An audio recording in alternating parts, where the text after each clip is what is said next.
प्रणाम। आइए गायत्री महामंत्र और गुरु मंत्र करते हैं। आज हम महर्षि पतंजलि को भी प्रणाम करेंगे।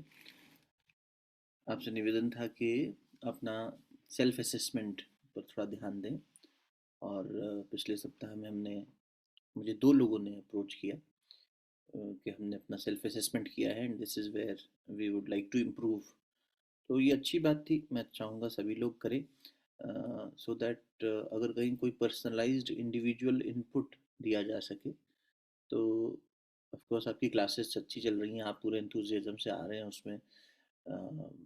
लेकिन उसके साथ साथ जो कभी कभी ऐसा होता है कुछ चीज़ें पहले एड्रेस हो जाएं तो, क्योंकि विद को with the journey of the programme जब वो चीज़ डिस्कस होंगी ऑफ कोर्स उस समय भी हमें हेल्प करेंगी। लेकिन अगर अभी कुछ चीज़ों को क्विक फिक्स कर दिया जाए या उसकी तरफ कोई पर्सपेक्टिव दे दिया जाए, सोचने का तरीका दे दिया जाए, तो उसमें क्या होता है कि हमें हेल्प जल्दी मिल जाती है। इसलिए अपना सेल्फ असेसमेंट मेरी उम्मीद है कि आप सब कर चुके होंगे, बहुत अच्छे से कर चुके होंगे। और साथ ही साथ अगर अभी नहीं कर पाए इस वीक में तो please make sure that you are analysing yourself. पिछले सेशन में अपनी बात भी हुई थी कि क्रिटिकल इवैल्यूएशन हो, ऑनेस्ट इवैल्यूएशन हो, थॉरो इवैल्यूएशन हो, ताकि उसके बेसिस पर हम देख सकें कि लाइफ में क्या वो चीज़ें हैं जो हमें बार बार एक लूप में हम फंस रहे हैं या कुछ इस तरह का कुछ प्रोग्रेस हो रहा है तो हम देखें। ठीक है, तो पहले गायत्री महामंत्र गुरु मंत्र और महर्षि पतंजलि को प्रणाम करते हैं। आज हम अष्टांग योग की तरफ बढ़ेंगे क्योंकि जो हमने असेसमेंट किया है उस असेसमेंट को एड्रेस करने के लिए, उसे समाधान देने के लिए महर्षि पतंजलि ने हमें अष्टांग योग दिया, जीवन को जो एक इम्बैलेंस हो गया है उसको फिर से ठीक करने के लिए। ठीक है, तो उसी से शुरू करते हैं। सभी से नम्र प्रार्थना कि कमर सीधी करके बैठें, दोनों हाथ गोद में रख लें, नेत्र कोमलता से बंद कर लें। ॐ भूर्भुवः स्वः तत्सवितुर्वरेण्यं भर्गो देवस्य धीमहि धियो यो नः प्रचोदयात्। ॐ गुरुर्ब्रह्मा गुरुर्विष्णुः गुरुरेव महेश्वरः गुरु साक्षात् परब्रह्म तस्मै श्री गुरुवे नमः। अखण्डमण्डलाकारं व्याप्तं येन चराचरं तत्पदं दर्शितं येन तस्मै श्रीगुरुवे नमः। मातृवत् लालयित्री च पितृवत् मार्गदर्शिका नमोऽस्तु गुरुसत्ताय श्रद्धा प्रज्ञायुता च या, श्रद्धा प्रज्ञायुता च या। अष्टांग योग के प्रतिपादक, शरीर, मन और वाणी को शुद्ध करने की विद्या के जनक, ऋषियों में श्रेष्ठ महर्षि पतंजलि को हम प्रणाम करेंगे। योगेन चित्तस्य पदेन वाचा मलं शरीरस्य च वैद्यकेन योपाकरोत्तम प्रवरं मुनीनां पतञ्जलिं प्राञ्जलिरान्तोऽस्मि।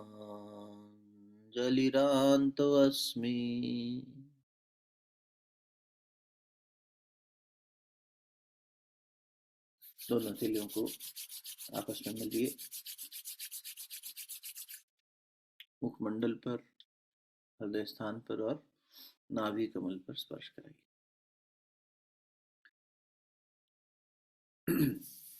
मैं पतंजलि अष्टांग योग की तरफ इसलिए पहले बढ़ रहा हूँ क्योंकि जो हमारा फ्लो ऑफ डिस्कशन चल रहा है उसमें आई थिंक हम पहले थोड़ा सा इसको समझ लेंगे तो एक यौगिक लाइफस्टाइल की दृष्टि से हमारे को कुछ इनपुट्स अच्छे मिल जाएंगे। दो we will keep coming back to these Ashtanga yoga factors time and again. और साथ साथ हमें, अगर मैं प्रोग्राम के फ्लो की बात करूँ तो उस हिसाब से पहले जाना चाहिए था क्योंकि हमने पहले यूनिवर्स को समझा, थोड़ा सा यथ पिंडे तथ ब्रह्मांडे की थ्योरी को समझा। फिर इस बॉडी के अंदर चले और 5 कोशों की बात हुई थी।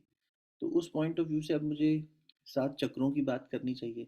But chakra can be discussed separately also, in the sense they can be a subset which can be positioned anywhere in the flow. It is not going to disturb the flow अगर हम उसे थोड़ा रुक के discuss करते हैं तो।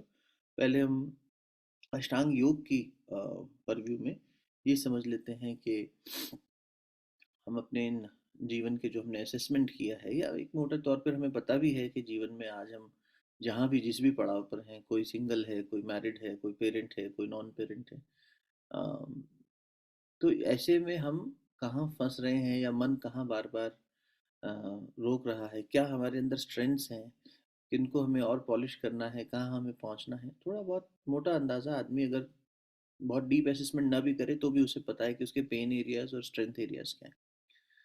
तो उस दृष्टि से पहले अष्टांग योग को समझते हैं, और आज और कल के डिस्कशन में हम कोशिश करेंगे कि दो प्राइमरी फैक्टर्स इसके जो है, अष्टांग यानी 8, तो 8 में से 2 के ऊपर प्रकाश इम्पॉर्टेंटली डाल सकें, जिससे कि हम उसे लाइफस्टाइल में क्या ओरिएंटेशन करना है, चेंजेस लाने हैं, उसके व्यू पॉइंट से भी देख सकें। ठीक है, तो अष्टांग योग हेडिंग डाल लीजिएगा, अष्टांग योग। अष्टांग, श षटकोण वाला आएगा आधा, है ना, आधा श, षटकोण वाला।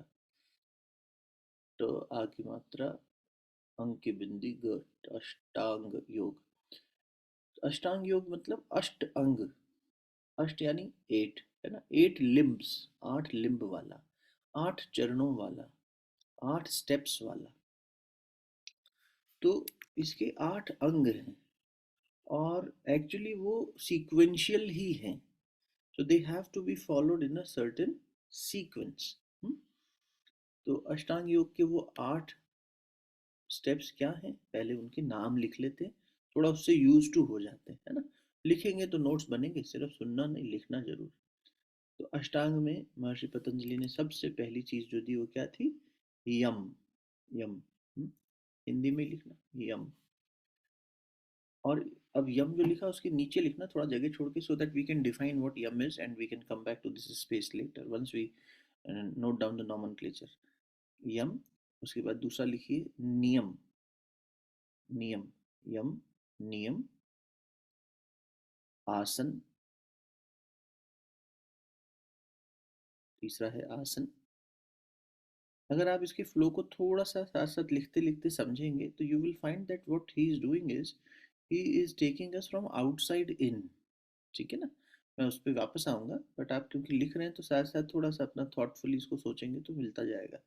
यम, नियम, आसन, चौथा है प्राणायाम। आसन शरीर के लिए हो गया, फिर अब और भीतर जा रहे हैं तो प्राण की शक्ति को बेहतर बनाने के लिए प्राणायाम। अगला शब्द है प्रत्याहार। प्रत्याहार, अ में र की मात्रा, त आधा, य आ की मात्रा, ह आ की मात्रा, र, प्रत्याहार। प्रत्याहार। देन कम्स धारणा, ध्यान, समाधि। समाधि,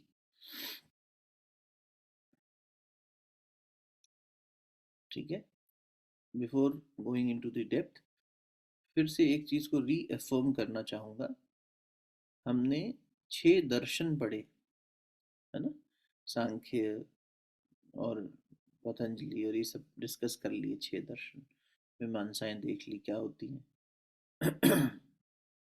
अब आप ये समझिए, ये बात दिमाग में अच्छे से क्लियरली बिठा लीजिए कि इन सारे स्क्रिप्चरल ओरिएंटेशंस का या दर्शन का ऑब्जेक्टिव क्या था, एक ही था।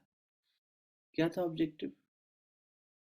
अलग अलग तरीके से ऋषियों ने अपने स्कूल्स ऑफ थॉट दिए, and they helped us to see the things in their own way, लेकिन उनका ऑब्जेक्टिव क्या था, that was common. Can anyone try to think? To हाँ understand our existence, the self, to understand the self.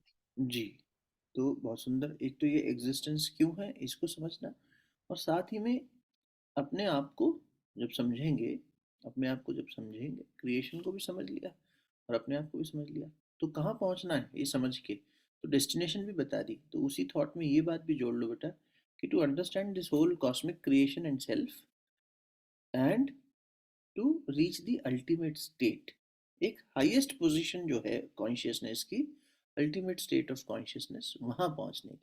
जैसे बाहर की दुनिया में हम एक प्लानिंग करते हैं कि हम इतने साल पढ़ाई करेंगे, हम इंजीनियर बनना है तो अलग पढ़ाई करनी है, उसमें भी जो स्पेशलाइजेशन है वो अलग होगी, डॉक्टर बनना है तो अलग है, सीए बनना है तो अलग है।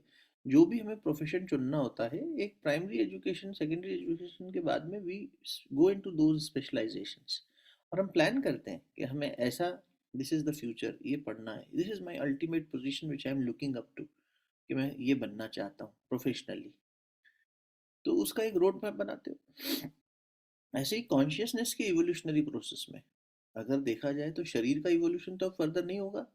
पूंछ चली गई, कपड़े आ गए शरीर पे, खाने की तहजीब आ गई, उठना बैठना आ गया, सभ्यता आ गई, ठीक है। पशु से अगर हम, if this is a true theory that we are evolve from animals, तो भी अगर उसको सत्य मान लें डार्विन के सिद्धांत को, तो भी हम अ, अब इससे ज़्यादा प्रोग्रेस फिजिकल फॉर्म में क्या कर लेंगे, कुछ नया हो नहीं जाने वाला इसमें।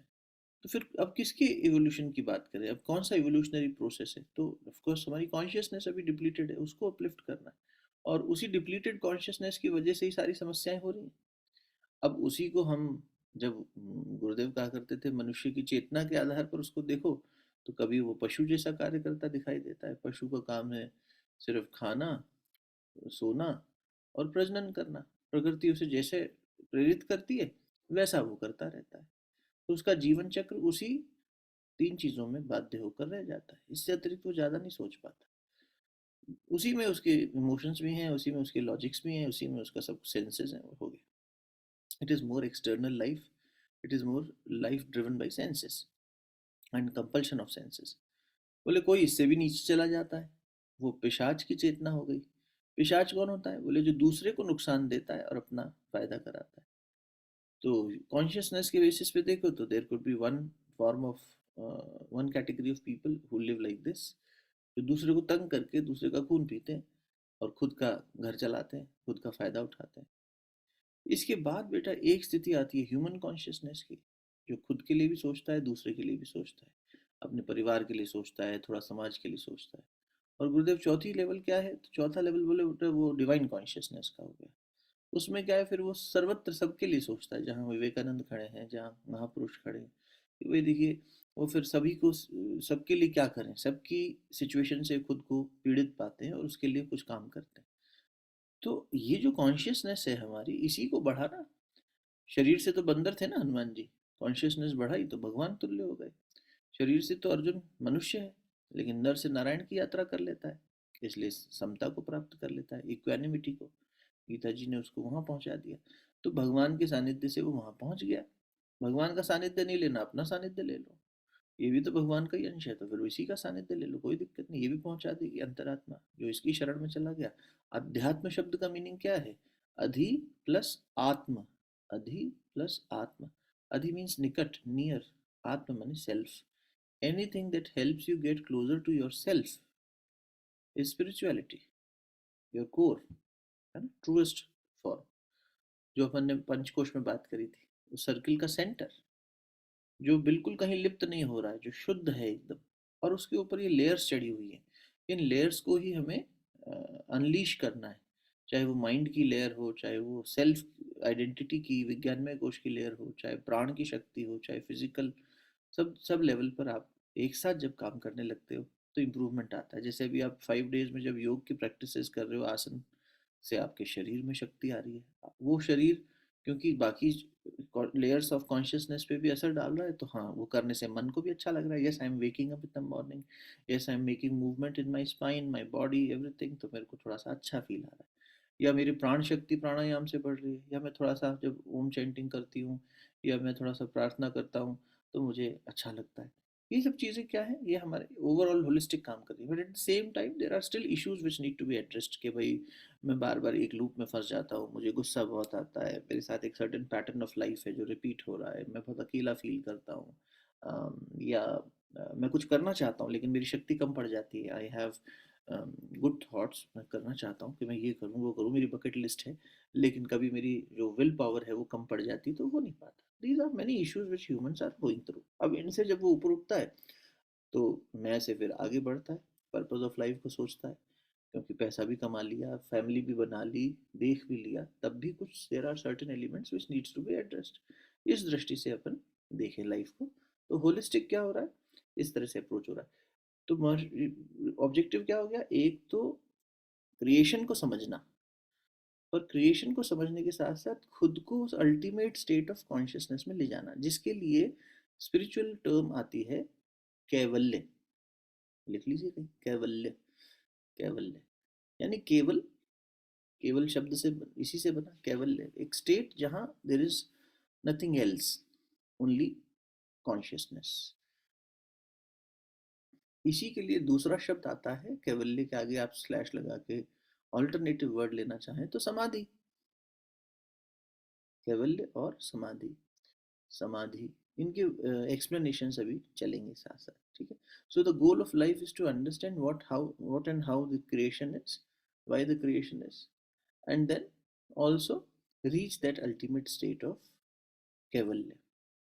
तो महर्षि पतंजलि ने जो हमें अप्रोच दिया, दीज 8 स्टेप्स, 8 लिम्ब अप्रोच, अष्टांग योग, that actually starts from yam and takes us to all the way to the kevalya state. He says the objective of life is kevalya, samadhi. So once we have to go there, where do I start from? In whichever state of life one is, wherever you are, मतलब phase of life के हिसाब से, financial, health, family equation, सब चीज़ों में जो कहीं भी हो, अगर उसे वहाँ पहुँचना है कैवल्य की स्थिति में, तो वो इसी रास्ते से पहुंचेगा, ठीक है। Any questions at this point in time? ठीक है, चले आगे, ठीक। तो अब इनको थोड़ा थोड़ा समझते हैं कि व्हाट डू द नॉमेनक्लेचर से। सबसे पहला है, अब पहले तो सीक्वेंस आंख बंद कर लो, कागज कलम छोड़ दो, और फिर अपने मन में बिठा लो इसको। It should step in and सीप इन टू यू। क्या है, देखो, सबसे पहला है यम। यम, अभी समझाते हैं मीनिंग से ना, समझ में आ जाएगा फिर लिखेंगे। यम, फिर नियम, ये डिसिप्लिन है एक तरह से।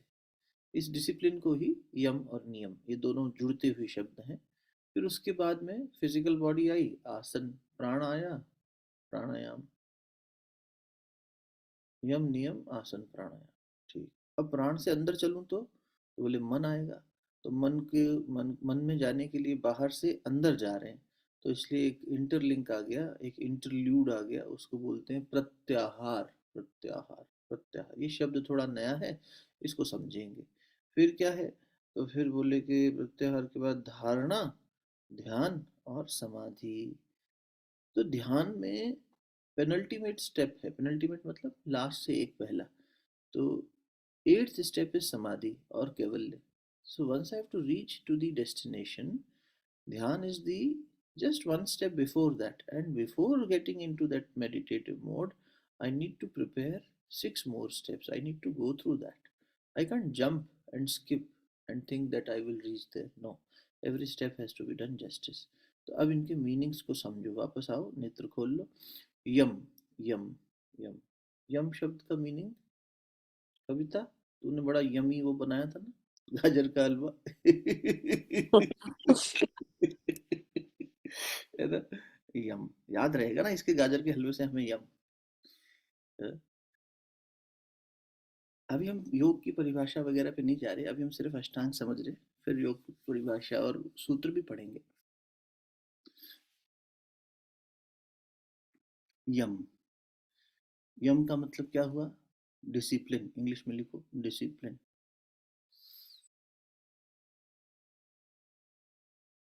अनुशासन, है ना। Now this is discipline with regard to what, discipline with regard to others, दूसरों के रेफरेंस में, दूसरों के रेफरेंस में हमारा डिसिप्लिन क्या होगा। एकदम मैं आपको सिंपलेस्ट बता रहा हूँ। वैसे तो अगर उसकी ओरिजिन ऑफ द टर्म पे जाएंगे तो यम जो है वो उपरमे धातु से बना है, और उसका मीनिंग होता है कि जब हम बाहर से उपराम हो जाएं। उपराम होना मतलब निवृत्त होना। निवृत्त होना मतलब बाहर की जो हमारी ड्यूटीज हैं उसमें जो हमारा इंडल्जेंस है वो सेवा भाव से रहे बस। उसमें ये नहीं कि जो ईगोइस्टिक इंडल्जेंस होता है कि आई एम द डूअर, और जो ईगो से जुड़ी हुई अटैचमेंट होती है कि इसका रिजल्ट मुझे ऐसा मिलना चाहिए, क्योंकि यहाँ डूअरशिप है वहाँ रिजल्ट भी फोकस करता है व्यक्ति, तो वो खत्म हो जाती है। फिलहाल ये समझो कि it is discipline with regard to others. How do I conduct of my life with respect to the social environment around me, including my family। ठीक। अब इसी यम से पहले नी लगा दिया, छोटी ई की मात्रा, और न नियम। Now this is discipline with respect to self, personal discipline. जैसे आपने कल रात को डिस्कशन किया, और भाई सुबह कितने बजे मिलना है, 5:30 बजे मिलना है, 6:30 बजे मिलना है, एक क्वेश्चन आया। तो पल्लवी ने लिखा कि नहीं, 5:30 ही मिलते हैं, 7 बजे बच्चे उठ जाएंगे। ठीक है। Now, if you see this, this is conveying yam and niyam. She said, my kids will be up by 7 o'clock. Or family will be up. So, with regard to family, there is a certain discipline. I cannot participate beyond 7 o'clock because my family will need me. अब मान लो वही family किसी की जल्दी उठती हो सुबह, और जल्दी उठती हो, कोई बुजुर्ग हो घर में जल्दी उठते हो, या सो रहे हो। हम्म, सब सो रहे हैं। अभी आप उठ के जो है बहुत जोर जोर से घंटी बजाने लग जाओ और गायत्री मंत्र बोलने लग जाओ, अपनी आरती गाने लग जाओ, तो it may disturb someone, right, someone who needs rest और स्लीप। तो ऐसे में वो डिस्टरबेंस का आपको ख्याल रखना है कि no one should get disturbed. जो भी आप कर रहे हो उससे जब दूसरे को डिस्टरबेंस होने लगे, that means you are breaching the discipline with respect to the environment around. So make sure हम करते हैं कि भाई ये डिसेंसी बनी रहे, ये डिसिप्लिन बना रहे, ये हारमोनी बनी रहे। हुँ? और जब खुद के लिए कुछ करना है तो अपने को हम, हो सकता है हम जल्दी उठना चाह रहे हो, कल तक हम भी नहीं उठते थे, आज से हम जल्दी उठने लग गए हैं। तो जब हम जल्दी उठ रहे हैं तो ये हमने अपने लिए पर्सनल डिसिप्लिन बनाया। मैं मौन रहना चाहता हूँ सुबह 2 घंटे, तो अगर मैं मौन रहना चाहता हूँ और मैं 2 घंटे उस समय पे बहुत क्रिटिकल हो घर में, बच्चे को स्कूल भेजना है और कुछ करना है, और मैं मौन बैठा हूँ, है ना, मतलब कुछ बोल ही नहीं रहा, किसी बात का जवाब नहीं दे रहा हूँ बिल्कुल, तो ऐसे में हो सकता है इक्वेशन डिस्टर्ब हो। इसीलिए अगर भाई तुम्हें मौन रखना है किसी और समय रख लो, ये समय पे मत रखो। ये आप क्या कर रहे हो, तालमेल बिठा रहे हो, are making certain discipline with respect to the others and with respect to self. तो जो सेल्फ डिसिप्लिन है वो है नियम, और जो दूसरों के लिए मतलब दूसरों के साथ मेरा व्यवहार क्या रहेगा, कंडक्ट क्या रहेगा, वो क्या है, यम। समझ रहे हो, यम और नियम। अभी इनकी एक्सप्लेनेशन चलेंगे क्योंकि इसमें भी पांच पांच निकलेंगे, but that we will come later once we finish all the 8। आसन, यम, नियम, आसन। आसन की परिभाषा उस दिन कविता ने पूछी थी, बड़ा अच्छा सा इसने एक ड्राइंग बना के भेजी थी। स्थिरम सुखम आसनम, जो स्थिरता और सुख प्रदान करता है वो आसन है। महर्षि पतंजलि कहते हैं कि आसन में हमें, जिस पोस्चर में हम स्थिरता के साथ बैठ सकें, हमें ज़्यादा इधर उधर दौड़ना भागना ना पड़े, वो हमारे लिए आसन। हठयोग में परिभाषा बदल जाएगी थोड़ी सी, जब हठयोग की परिभाषा देखेंगे वहाँ थोड़ी सी बदल जाएगी। वहाँ स्थिरता और फ्लेक्सिबिलिटी और बाकी सब चीज़ों को भी महत्व दिया गया है। प्राणायाम, प्राणायाम एक विधा है जो प्राण के ऊपर काम करती है। उसके आगे लिख लो प्राण प्लस आयाम, आयाम means dimension. Practices which helps you enhance the dimension of your प्राण, लाइफ फोर्स, जीवनी शक्ति।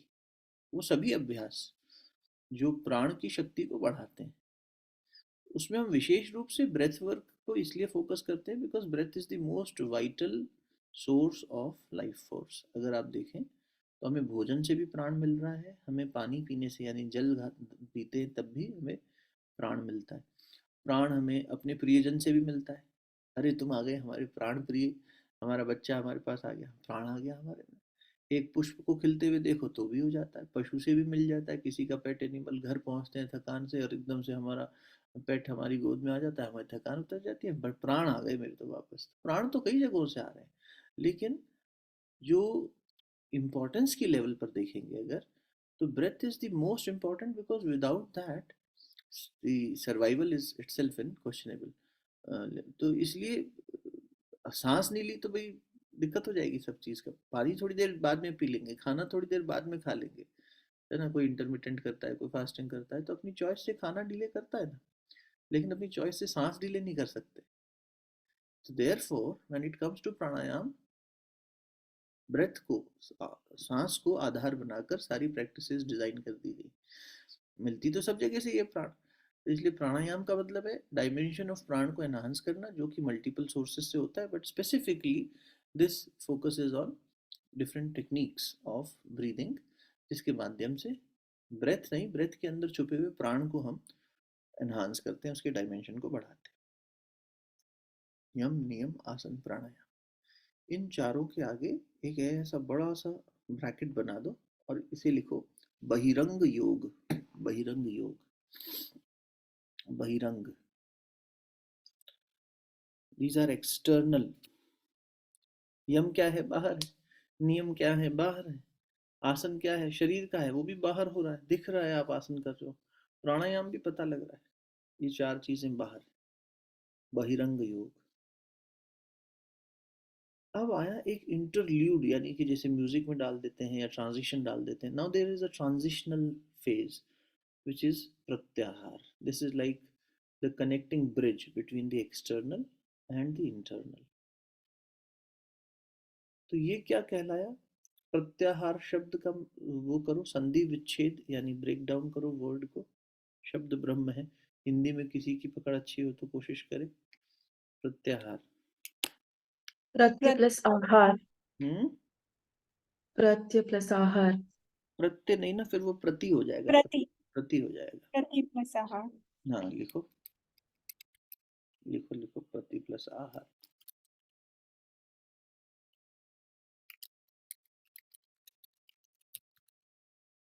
लिखिए। आहार का मतलब बताओ। आहार शब्द तो सुना होगा, सुना तो प्रति। खाना, आहार माने खाना, अच्छा। और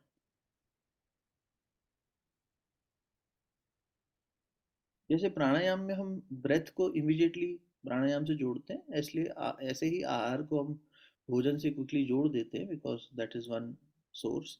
आहार शब्द का वास्तविक मीनिंग, हाँ अश्विनी बता, तूने तो अभी सुदन स्वाध्याय भी किया था साथ में। किसी भी चीज को अंदर लेना। किसी भी चीज को भी धारण करना, भीतर लेना, अच्छा ठीक है। और कोई अटेम्प्ट करना चाहेगा? Withdrawing. विदड्रॉइंग, ठीक है। वैसे तो आहार शब्द का मतलब होता है संचय करना, प्रिजर्व करना। तो अभी देखो, हम आहार बाहर से ले रहे हैं। ज्यादातर आहार हमारा क्या है? सांस बाहर से ले रहे हैं प्राण का, पानी बाहर से पी रहे हैं, भोजन बाहर से कर रहे हैं, which means we are using our sense organs which are external in their orientation. और उनके एक्सटर्नल ओरिएंटेशन से हम बाहर से आहार लेकर धीरे धीरे पोषण, इवन अपने माँ के गर्भ में आए तो माँ ने पोषण दिया बाहर से, हमारे लिए तो वो एक्सटर्नल एनवायरनमेंट था, प्लेसेंटा से हमें मिल रहा था। और हम धीरे धीरे विकसित होते गए, हमारा शरीर विकसित होता गया। फिर हमारा भावनात्मक पोषण भी हम देखें तो भावनाएं बाहर से मिली। तो इस तरह से आहार बनते बनते हम एक मनुष्य का विकसित स्वरूप हुए। प्रत्याहार क्या कह रहा है? प्रति माने टूवर्ड्स, है ना। प्रति माने कॉपी भी होती है, प्रति फोटो कॉपी करते हैं तो उसे भी प्रति कहते हैं।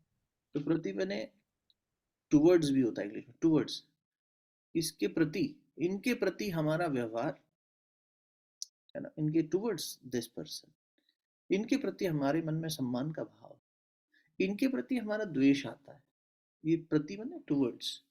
और आहार माने, आहार का जो शुद्ध मीनिंग है वो है संचय करना, प्रिजर्व करना। तो जो हमारा एक्सटर्नल ओरिएंटेशन था सारा, उसको प्रिजर्व करके इंटरनल आना, क्योंकि बहिरंग से अब हम अंतरंग की तरफ बढ़ेंगे, अंदर बढ़ेंगे। तो जो एक शब्द गायत्री ने दिया वो क्या है, टू अंडरस्टैंड कि एकदम सिंपल टर्म्स में, कि भाई विड्रॉ कर लेना, इसके लिए महर्षि पतंजलि ने भी यही उदाहरण दिया है, भगवान श्री कृष्ण ने भी कहा है कि जिस प्रकार कछुआ टॉर्टोइस खतरा जब होता है, when it's an unsafe environment, वो क्या करता है, खुद को विदड्रॉ कर लेता है। कैसे? It gets into his shell और अपने चारों लिम्ब, अपनी हेड, सब कुछ अंदर उस शेल के अंदर प्रोटेक्ट कर लेता है। उसी प्रकार while we are living this life on a day to day basis, if we are wanting to reach the ultimate state of consciousness, which is kaivalya, one needs to learn how to withdraw from the surroundings while being in the surrounding, right? हमारे senses हम पर attack कर रहे हैं, the world is not attacking us. संसार ने हमें नहीं पकड़ रखा, हमने संसार को पकड़ रखा है। हमारा जो मोह है, अटैचमेंट, आपका संसार क्या है, वो आपने डिजाइन किया है। मेरा संसार मैंने डिजाइन किया। जब तक मेरे जीवन में जीवन साथी नहीं था, तब तक उससे जुड़ा हुआ संसार था क्या? नहीं था। जब तक माँ बाप नहीं बने, तब तक नहीं था। हम घर में एक पेट ले आते हैं, जब तक वो हमारे घर का नहीं था, हमारा उससे अटैचमेंट नहीं था। अब उसमें अटैचमेंट हो गया है, अब वो मेरा हो गया है। अब उसको चोट लगती है तो हम डॉक्टर के पास जाते हैं। जब तक आपने कोई व्हीकल नहीं खरीदा है, तब तक वो आपका नहीं है। जब आपने खरीद लिया, तब तक वो शोरूम में खड़ा है। वो शोरूम में आग लग जाए, हमें क्या फर्क पड़ेगा। लेकिन जब हमारा हो गया, तो हमारी बड़ी अटैचमेंट हो गया ना। एक बड़ा वो कहानी सत्संग में सुनी थी हमने एक बार। बोले एक घर में आग लग गई, तो उसके जो घर का मालिक था, वो बाहर खड़ा माथा पीटा, अरे मेरा घर जल गया यार। तभी उसका बेटा आया, भाऊजी घर जो है वो, चिंता नहीं करो, इसकी कल डील फाइनल हो गई थी, घर तो बिक गया। तो वो रोना बंद कर दिए कि घर बिक गया, अब मेरा नहीं है, ये तो किसी और का है। वो रोए एक पल में बदल गया उसके लिए। अभी तक मेरा था, अब मेरा नहीं है। ये जो अटैचमेंट है, इसके बेसिस पे हमने अपना एक संसार बना रखा है, और उस संसार को हम बचा के रखना चाहते हैं। तो हमारा सारा इन्वेस्टमेंट जो है, थॉट्स का, फीलिंग्स का, हम उन सब एंटिटीज में करते रहते हैं, मेरा मेरा करके। जब उससे मन भर जाता है, तो फिर वो मेरापन भी कम हो जाता है। जैसे जो पहले दिन आपका अटैचमेंट अपने गैजेट से रहा होगा, वो 2 साल बाद कम हो गया होगा। अब तो पुराना हो गया, ठीक है, कैजुअल हो गए हम उसके प्रति। उतना हमारा उसमें नहीं है कि इस पे स्क्रैच ना आ जाए, गिर ना जाए, कुछ ना हो जाए, ठीक है ना। जितना हमारा उसमें अटैचमेंट है, उतना ही हमें पेन हो रहा है या उससे प्लेजर मिल रहा है। अब क्या हुआ, महर्षि पतंजलि कह रहे हैं, ये संसार ने तुम्हें नहीं पकड़ रखा, तुमने संसार को पकड़ रखा है, इसको छोड़ो। बंदर ने मुट्ठी बंद कर ली, तो मदारी ने एक पॉट में चने रखे। बंदर गया, बंदर को चने खाने पसंद थे, उसने हाथ डाला और अंदर से हाथ ग्रिप में फंस गया। छुड़ाने के लिए एक ही काम करना है, बंदर अगर मुट्ठी खोलेगा, with that gross motor functioning, उसकी जाल खुल जाएगा, ट्रैप खुल जाएगा, और वो हाथ बाहर निकाल के भाग जाएगा। लेकिन बंदर है लालची, तो उसने अटैचमेंट के चलते मुट्ठी नहीं खोली, और जब तक वो उसमें से हाथ निकालने का स्ट्रगल कर रहा है, तब तक इंसान रूपी मदारी ने आके उसे पकड़ लिया। ऐसे ही संसार मदारी है, हमें नचा रहा है, हम बंदर की तरह नाच रहे, हम इसे पकड़ना चाह रहे। तो प्रत्याहार हमें क्या कह रहा है, learn from the tortoise, withdraw. भाग नहीं सकते, कछुआ कितना भाग के कहाँ चला जाएगा हम कहाँ भागेंगे, भागना नहीं है। अर्जुन भागना चाह रहे थे ना, विड्रॉ करना चाह रहे थे, वो विड्रॉल नहीं, विड्रॉल सिम्टम वाला नहीं, जो डिप्रेशन में विड्रॉल सिम्टम आ जाता है। हमारा तो किसी से बात करने का ही मन नहीं करता, हमारा तो किसी से मिलने जुलने का ही मन नहीं करता। नीरसता नहीं कि ये एकदम संसार से मुख मोड़ लेना, संसार को बुरा कहना, नहीं। इन सब के बीच में रहते हुए हम कैसे, जैसे इसीलिए हम कमल को पूजते हैं पुष्पों में सबसे श्रेष्ठ, कि बाकी पुष्प तो चलो कोई मरुस्थल में भी यानी डेजर्ट में भी खिल गया, वो भी सम्मान की बात है। इतने कम पानी में जीरो फाइट प्लांट्स होते हैं ना, जैसे कि गुलाब का फूल, तो गुलाब का पौधा कब उसमें कैक्टस वगैरह उग जाते हैं कांटेदार, लेकिन उनसे भी ज्यादा महान तो ये निकला। कौन? बोले कमल, ये कीचड़ में खिल जाता है। तो प्रत्याहार, सारी ऑपोजिट सिचुएशंस में भी जब आप खुद को विड्रॉ करके स्टेबल बनाएं, that is an art which we need to learn, that is a skill that one should have, it doesn't come that easy। तो उसमें क्योंकि हमारा ईगो और हमारा अटैचमेंट हमें बार बार तंग करता है, तो खुद को विड्रॉ करना, प्रत्याहार। अब जब बाहर से अंदर जाना है तो विड्रॉ तो करना ही पड़ेगा ना, नहीं तो क्या होगा, हम ध्यान करने बैठे लेकिन हमें किसी की तबीयत खराब है वो याद आ रही है, कहीं मेल भेजना याद आ रहा है, कहीं पड़ोसी के पास जाना है, कहीं बिल जमा कराना है, कहीं ये, और उसने ये कह दिया था, इसने ये कर दिया था। तो हम करने तो बैठे थे कैवल्य की प्राप्ति, पर हमारा मन फिर कहाँ चला गया, डिस्टॉर्टेड एंड डिसोरिएंटेड। तो वहां से इसको एक फोकस्ड स्टेट में लाने के लिए इस पर जो एफर्ट करना पड़ेगा वो प्रत्याहार। ठीक। अब उसमें क्योंकि food is also a source of आहार, दिस ऑल इज आहार, जो संसार है वो भी तो हमें आहार दे रहा है ना। इमोशनल फुलफिलमेंट कहाँ से मिल रहा है, बाहर से ले रहे हैं। फिजिकल फुलफिलमेंट फूड से ले रहे हैं। तो ये जो बाहर से लेने पर हमारी डिपेंडेंसी है वो एक्सटर्नल डिपेंडेंसी को विदड्रॉ कर रहे हैं, and we are now becoming self reliant. समझ रहे हो? फाइनेंशियली हम सेल्फ रिलायंट हो गए जिस दिन माँ बाप से पॉकेट मनी नहीं लेनी पड़ी, तो अपने निर्णय खुद ले पाए ना, कि अच्छा चलो आप ये खरीद लेते हैं, वैसा बना लेते हैं, वैसा कर लेते हैं। तो वो सेल्फ रिलायंस का हमने स्वाद चखा है। It gives you authority, it gives you a lot of freedom, you can take your decisions based on your wisdom. अब ये लेकिन हमारी एक सेगमेंट में हमने थोड़ा सा अनुभव किया है कि what it means to be self reliant, but even now I rely on others to give me that fulfillment of emotions. Their conduct and their behavior is deciding my happiness, right? मैं अकेला feel करता हूँ इसीलिए मैं चाह रहा हूँ कोई मेरे जीवन साथी बन जाए या वो मेरे साथ रहे। और जिसका जीवन साथी है वो कह रहा है मेरे को अकेला कर दो। ऐसा भी है। नानक दुखिया सब संसार। ऐसा तो है नहीं। कोई कह रहा है कि अरे हमें संतान मिल जाए, कोई कह रहा है अरे भगवान बचाए ऐसी संतान से, कोई कह रहा है पैसा मिल जाए, किसी के घर में पैसे से ही तमाशा हो रखा है। तो ये क्या है, अनफुलफिल्ड हमारी जो स्टेट ऑफ बीइंग है, और जिसकी हमारे ऊपर डिपेंडेंसी बाहर है सब चीज़ों की। ये हो जाए तो I will be more happy, if that happens I will be more fulfilled. ये जो हमारा एक सोचने का तरीका हो गया है, ये एक्सटर्नल ओरिएंटेड है। This is more like a victim situation, it is not self reliant. तो सामने वाला जो दे उसमें काम चला रहे हैं। पिताजी ने जो पॉकेट मनी दी उसमें काम चलाते थे, नहीं मिलती थी नहीं चलाते थे, दूसरों को मिलती थी तो हमारे पापा नहीं देते, तो दूसरे पे डिपेंडेंट थे ना। अब वहां सेल्फ रिलायंट हो गए, पैसा कमाना सीख गए तो ठीक है। लेकिन ऐसे ही भावनाएं और बाकी पोषण नहीं मिल रहा ठीक से, क्योंकि वहां भी हमारी स्थिति वही है बेगर वाली, सॉरी टू से, यार तुम दे दोगे तो हम खुश हो जाएंगे, तुम नहीं दोगे तो हम दुखी हो जाएंगे, तुम ऐसी बात करोगे तो हमारा ये व्यवहार होगा, वैसी करोगे तो वो होगा। इसीलिए प्रत्याहार कह रहा है यू विदड्रॉ। आहार बाहर से लेना नहीं, टूवर्ड्स, प्रति मने टूवर्ड्स आहार, कंजम्पशन एंड देन प्रिजर्वेशन। तो आप कुछ कंज्यूम करोगे और प्रिजर्व करोगे, तो वो कंजम्पशन भीतर से ही हो, बाहर से करने की आवश्यकता ना पड़े। और प्रिजर्व करते चलो, अंदर कुछ ऐसा प्रिजर्व करते चलो जो आपको आगे बढ़ने में, उस स्टेट ऑफ रियलाइजेशन में ले जाने में मदद करे। ऐसा नहीं है कि ये सिर्फ समाधि वालों के लिए आवश्यक है या जिनको बिल्कुल सब वैराग्य लेना है उनके लिए आवश्यक है, नहीं। दिस इज नॉट कि अरे कैवल्य समाधि तो ऐसा लगता है जैसे कोई बिल्कुल हमें एकांत में बैठ के कुछ करना है तभी होगा। वो एक बहुत ही हायर स्टेट हो गई। But while being I am a homely person, I am a worldly person, I am a house holder, and at least in this birth I can see that I am not looking at any other objective of my life कि मुझे सब छोड़ छाड़ के monk लेना है। तो how can I still live in this world, and these 8 steps help me to reach a state of resolved inner self, है ना। resolved self तो हो, I'm so complicated within me, I want these complexities to be addressed, to be resolved।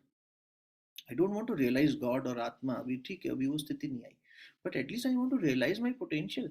At least I want to balance my 24 hours of life के, जिसमें मेरे ऊपर जो ये बार बार पेंडुलम की तरह स्विंग होके कभी खुशी कभी गम हो रहा है, ये कहीं इक्वानिमिटी में आए।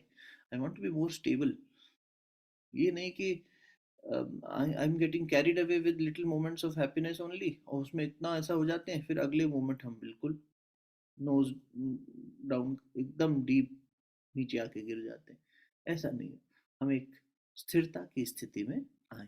उसके लिए वो कह रहे हैं कि प्रत्याहार फॉलो करो। और एक्सप्लेनेशन जब आगे बढ़ेंगे तो आएंगी, अभी हम उसकी बेसिक अंडरस्टैंडिंग ले रहे हैं. क्लियर है? Bhaiya, I हाँ. have a doubt. Ji. Now, usually pratyahar means we always think in the concept of withdrawing only the food because the ahar shabd is there, right? Because we Now, think that ahar means food. usually most of us think like that. Now, if I say pratyahar in terms of fear, so now I also need to withdraw my fear in order to uplift myself. So when I'm trying to do that, where there is a conversation between the mind. I mean, there is a conversation happening. So what we'll do, we'll say, we'll try to talk with the mind. Okay, let's not be afraid of this right now. So we'll try to see what exactly is happening. So we will start talking to the mind. Now here, when we are conversating, so who are the two people? I mean, along with the mind, who is the other one who is conversating here? When we say it's is it the physical body and the mind or what? I just wanted to know who is that the other thing which is conversating with the mind. Your question is not with regard to the clarification of pratyahar, it is about the dialogue happening within. Who are the entities that communicate, right? That's one, and also ahar. When you talk about pratyahar, so it is not only about the food. So for it is also about other aspects, other emotional things, right? It's like not like as I said, fear, love, compassion. So everything. Pratyahar means it is applicable to everything. Not only ahar is what I wanted to ask you. So, going in the reverse order, answering your second question first, withdrawing. Another good word is which we can utilize here is refrain in English. Refrain, है ना? Or restrain. You refrain and restrain your mind from being externally oriented, and you take an inward journey. Okay. So when you withdraw, you are not withdrawing from fear or food or people. You are withdrawing from the external environment so that you can reflect on the inner self and depend more on that. Okay. Now, who is externally oriented? The mind, of course. The mind wants to go out to the source of attachment where we are attached. So we think that okay, my attachment is with a certain type of food, a certain type of people, a certain type of surroundings. I like this kind of movie, I like that kind of environment. Someone would like to go to the ocean side, on a beach side, someone would like to trek mountains. Different choices, different preferences. जिसकी जैसी है वो उस तरफ जाना चाहता है और उसे एक्सप्लोर और एक्सपीरियंस करना चाहता है. And based on those experiences, we are deciding the happiness index of our life. I'm happy, I'm sad, and I'm living. Sometimes I find myself in the same pattern, time and again in the same loop. I'm stuck. Sometimes I am progressing, sometimes I'm stuck. ये सब चल रहा है. Now, while all this will happen, what is my state of being? If it is externally dependent, my state of being will continue to fluctuate. And the fluctuation will not help me reach to a state of equanimity or samadhi or kevalya.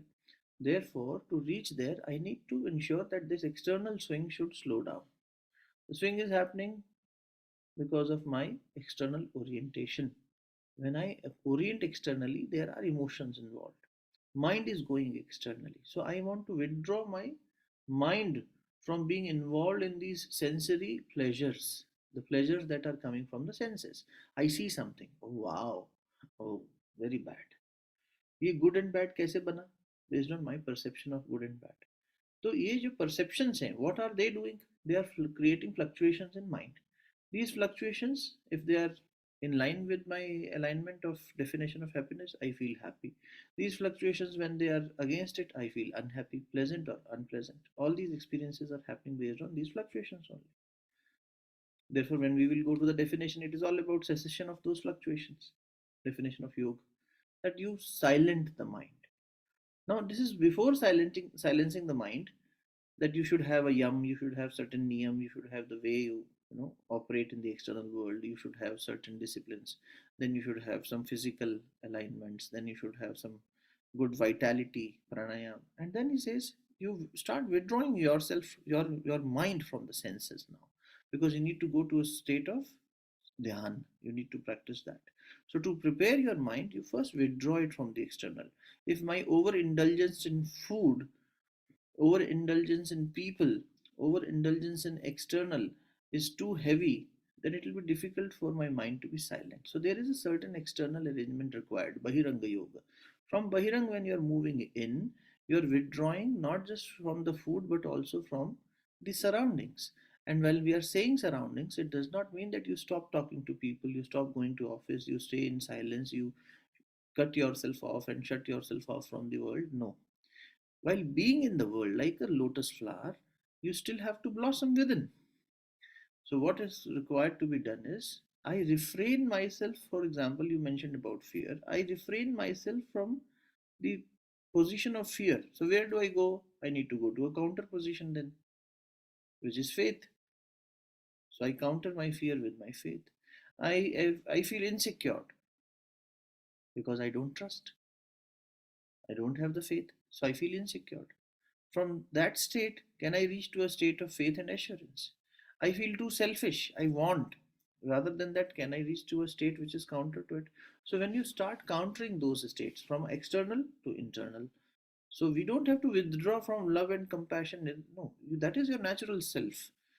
To love and to be in compassionate state, to oneness, that is the natural self. वो feelings नहीं है. They are not externally created feelings. That is your natural self. वो तो जब आप पहुंचोगे, when you will silent the mind, eventually you will see that you are kind of downpouring love and compassion. So those two emotions we can remove from your conversation. But of course, those blocking emotions which are impacting my personality, and when I reach to an external environment that gives me all that, I start withdrawing. That withdrawal is actually, that restraint is actually to minimize the indulgence externally. तो आहार में भोजन is one thing which we are most bothered about. Even if we have sufficient, we will be worrying, okay, we have done the breakfast, what will we make in lunch, what will we make for dinner, what will I cook tomorrow? So this cooking and eating is something that takes away a lot of time and energy. Therefore, most heavily when it comes to pratyahar, it is the first thing that is asked to restrain in any practice of religion, upvas. So we'll go for fasting and discussions later, but as of now, even in emotional sense, I withdraw myself from the places where it drains away my energy because I want to preserve it. Why is that preservance? Told preserve, to preserve. प्रत्याहार करके हम जो preserve कर रहे हैं, तो when I eat too heavy, the digestion will take away energy, so let's eat less. When I get into an conversation that makes me fearful, insecure, selfish or whatever, and it drains away my energy, okay, let me preserve. Trigger points like anger, frustration, irritation, that just takes away my time, and time is also one form of energy, it's a resource, let me preserve. So when I'm preserving, I need to make sure, for example, a student who wants to study for examination has to preserve the time and energy in thought process and divert it more towards its preparation. So वो बाहर से withdraw करेगा. Withdrawal क्या होगा, restrain, प्रत्याहार क्या होगा उसके लिए, वो एंटरटेनमेंट कम करेगा, वो खेलने नहीं जाएगा, थोड़े दिन अपने टाइम को प्रॉपरली चैनलाइज करके एग्जामिनेशंस के लिए प्रिपेयर करेगा. तो ये एक तरह का प्रत्याहार हो गया, withdraw. Is it making sense, Gayatri? Yes, Bhaiya. Yes, very much. Good. And now the conversation part. So it is always the Vijnanamay Kosh, whatever definition of me I have right now. So, okay, maybe my identity is I'm not a person who is a saint. I'm a very much ordinary person. I have this egoistic me right now. The ego self says I am Ankur and I'm a son, father, this, husband. These are my primary roles. I'm a working person. These are my primary everyday roles that I play mostly.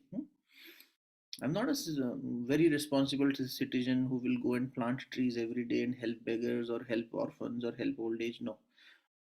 Times and again in between, sometimes I do, sometimes I don't do. Okay? And a very ordinary person. Now, this is myself Ankur Mehta, self that I have created. This is how I deal with the world. And my primary world is compartmentalized in my kids, family, office, and little bit society. Okay, I socialize, I go this, that. Okay. Now, when I'm dealing with this, I'm using mind as an instrument vis-a-vis any saintly person.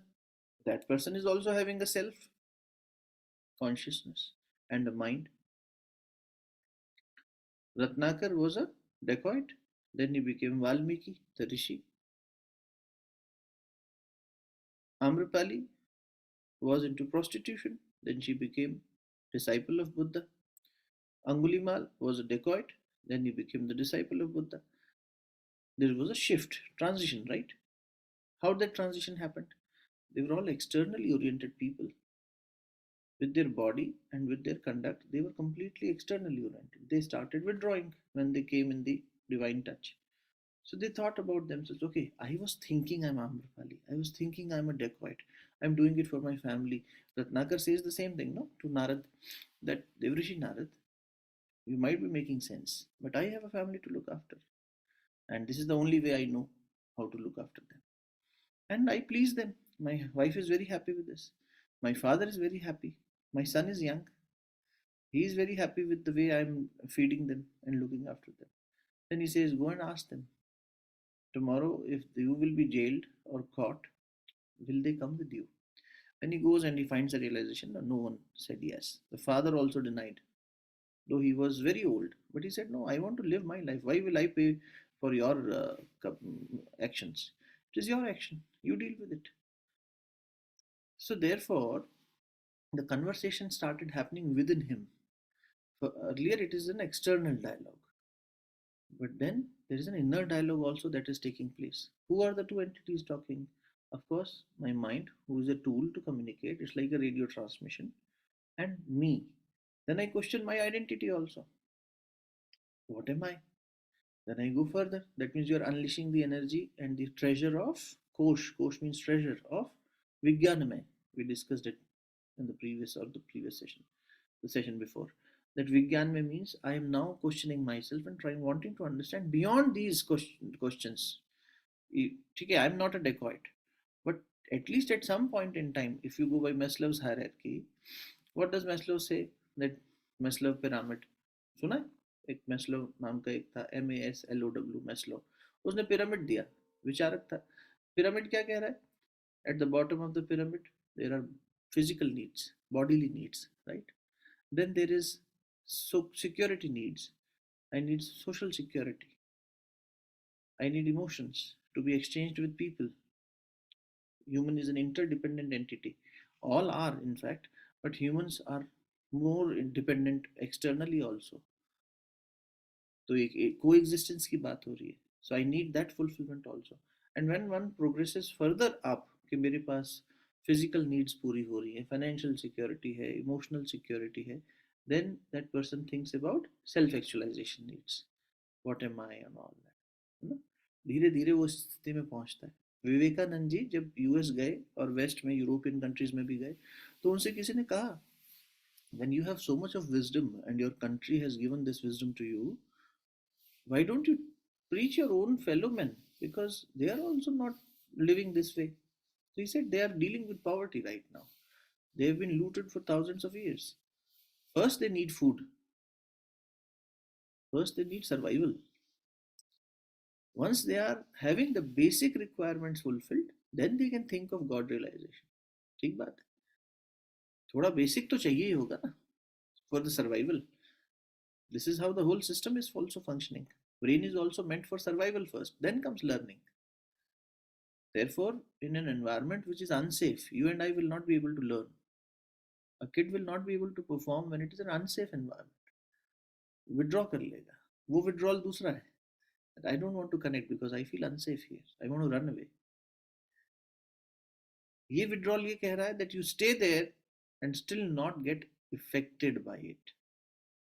Yes, the situation is fearful. Yet I don't let this fear dominate me. I remain in equanimity because I go back to my truest self. So the conversation entity is me. It could be the egoistic me or the pure me. In both the situations, it is me, and the conversation is happening between me and my mind. What is mind? A combination of past experiences which has created a certain perception. So I break that perception down and I tell the mind, this is not the right perception, change it. This is how you change, right? So in the transformational process, all these stories also tells us that आप पहले डाकू थे, अब क्या बन गए? संत बन गए.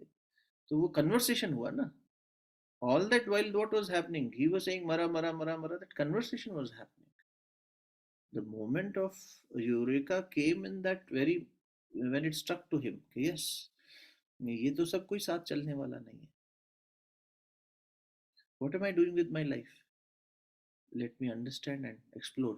So वहाँ conversation हुआ. When you go to Gautam Buddha, what will he say? He will say, sit under a Bodhi tree. Will the tree have some magic? No. Will you give me some mantra to chant? No. Will you give me some practice? Only one. What? Observe.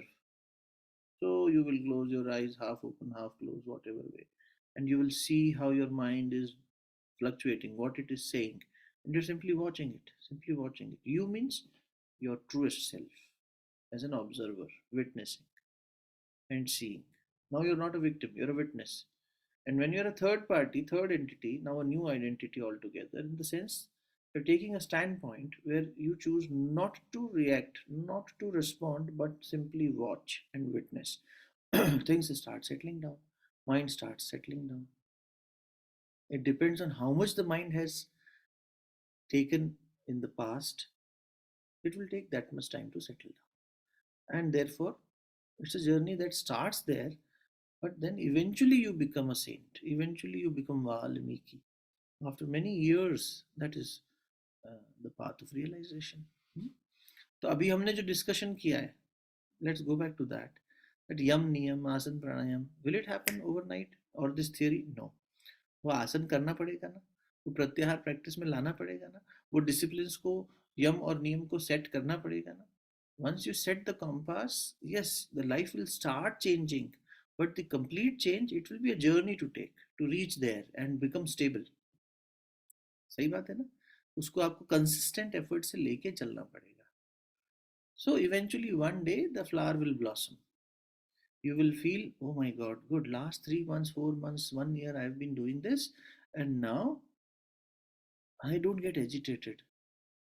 I don't feel carried away with the moment. I don't depend on external more. I'm more self reliant. I'm more balanced within. I'm more resolved now. And the moment you will conclude this, there is a possibility life will throw upon another challenge to test whether we can sustain this or not. Then we will know, okay, there is more to be done. Let me progress further. तो breakdown points आते हैं. Even when you are on a spiritual path, ऐसा थोड़ी है कि हम जिस दिन 2008 when I quit my job and went to the ashram, it was not a bed of roses for us that you can walk the path very comfortably, this and that. Many ups and downs came till it even comes even now. So when we were in the ashram, then also when we are outside the ashram, then also there are many moments when you are knocked out, punched out. फिर आप वहाँ क्या perform करते हो? How do you again gather your self? तो वो सारा conversation अंदर ही चल रहा है बेटा. ठीक है ना. तो ये तो निरंतर चलने वाली प्रक्रिया है. Regular effort, consistent. It has happened in the life of all incarnations, the ups and downs. All gurus, it was never an easy path. And that is why they also lead a life that depicts that it will not be easy, because our own mind will make it complicated. At the same time, there are theories which say it is very easy. Like Vivekananda ji used to say, all the universal truths are very easy to understand. But it is men's ego that makes them complicated. It is our ego which denies it. No, I can't accept it, because we have a mental construct that we have created from last 40, 50 years of our life, or even previous births. And I am conditioned to that thought process. Making sense? क्यों? वही हमारा सोचने का तरीका है. How can this be wrong? And imagine I am living a life based on that mental construct, that perception, that ideology that I've created. Suddenly, if you come, you are a guru to me. You come and you banish it. You abandon me. Where will I go? It is like getting orphan again. This was my understanding of life. You're breaking it down. Suddenly you're demolishing it. I would like to preserve it. My ego would like to hold on to it. And the complication will start. The struggle will start. Theories are there, laws are there, governing principles are there, and they are easy. But my ego will counter it, it will block it, it will not accept it. In that struggle,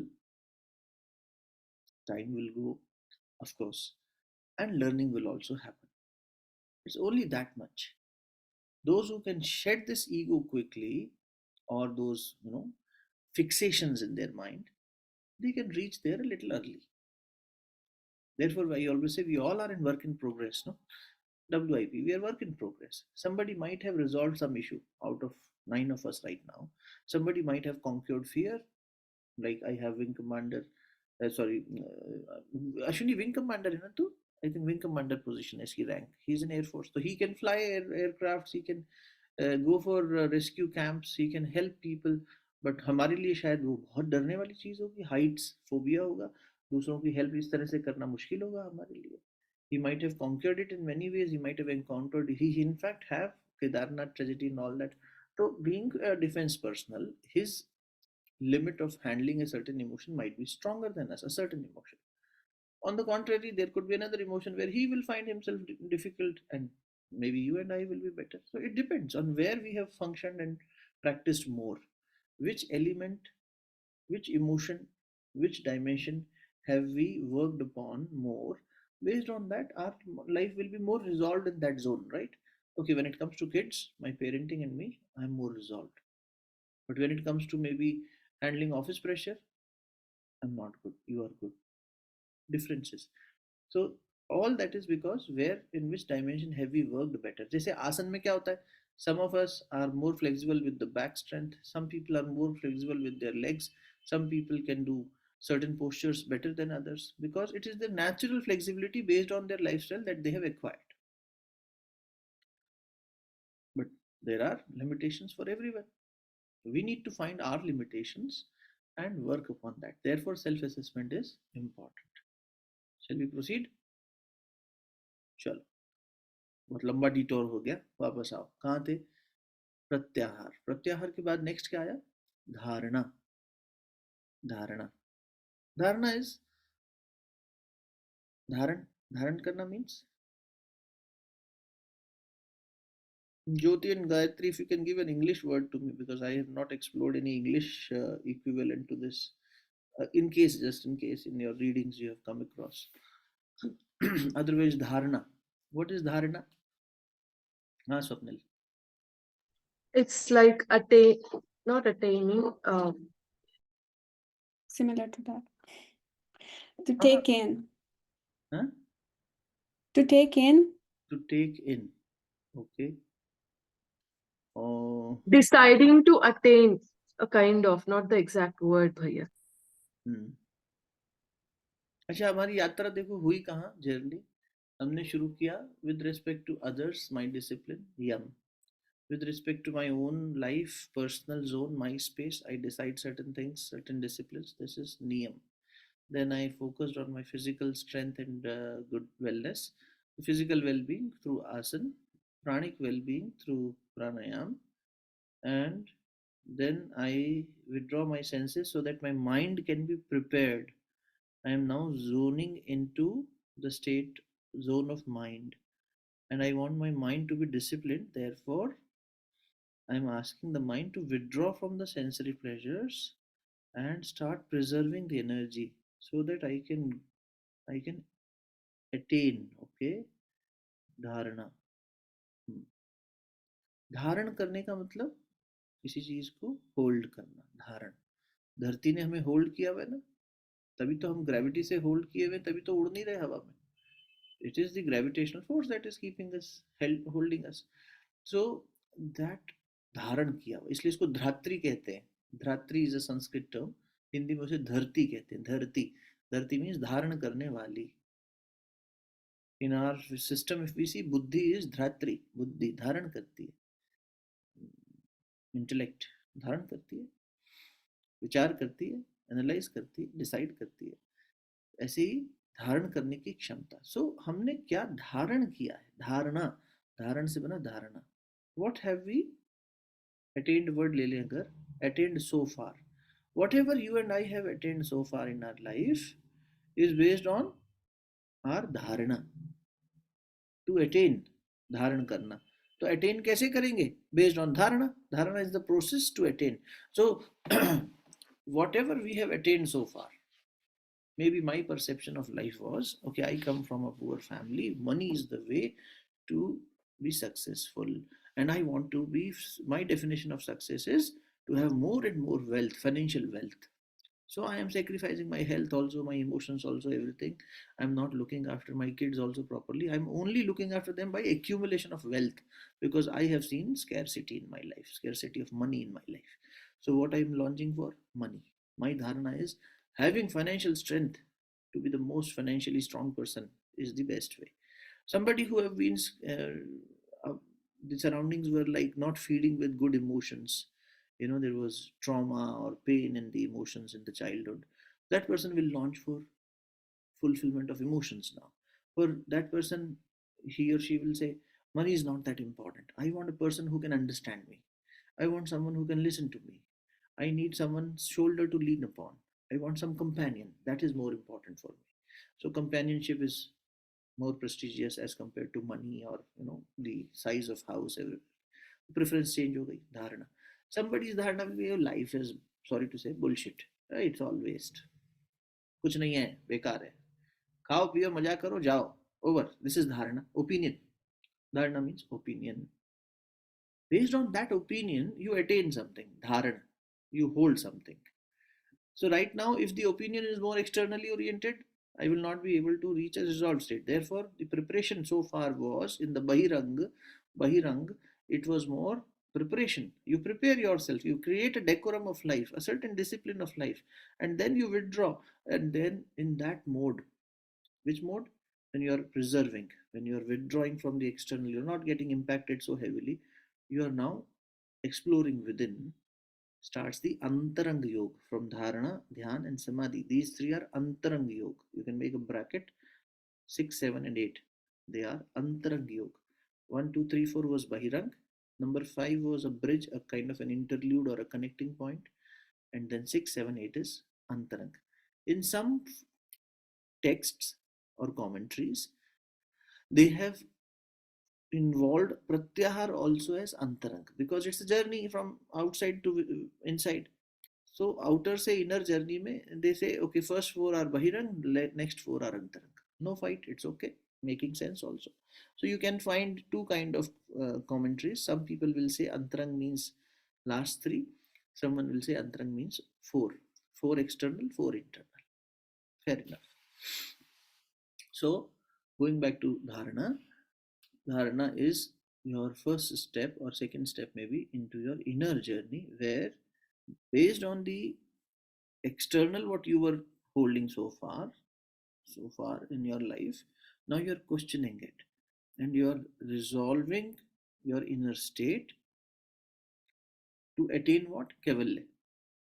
To attain the state of equanimity, Kaivalya, Samadhi, Samata. Arjun still has to fight, please understand. Equanimity doesn't mean that you withdraw and you are becoming a saint person, means you will not do anything. When it comes to correction, even war is acceptable if it is done for correction and if there is no other choice. So something which is appearing to be violent from the outside as an act, it's an act of violence. But it is being done to establish righteousness, it is acceptable. It is in God's limit to accept it, and therefore God Himself is staying there and saying, you better fight, don't withdraw. And if you have to withdraw, you withdraw from your attachment with your loved ones. So Arjun was withdrawing from the war. God says, don't leave your duty. It is your duty as a warrior to fight. Don't withdraw from this. You better withdraw from the causes that are creating the misery in you. Getting it? That is why Gita becomes a Bible for us, a very strong holding point to understand the psyche and also resolve within. तो आपको काम सब करना पड़ेगा और करना है भी. This is my duty. As a mother, this is my duty. As a wife, this is my duty. As a husband, this is my duty. As an employee, this is my duty. Okay. As a citizen, this X is my duty. All these duties, so many duties I have, which I should fulfill. But while doing so, dharana kya hai? I do, I should get. I should be rewarded. If someone rewards me, I do even more better. Greed.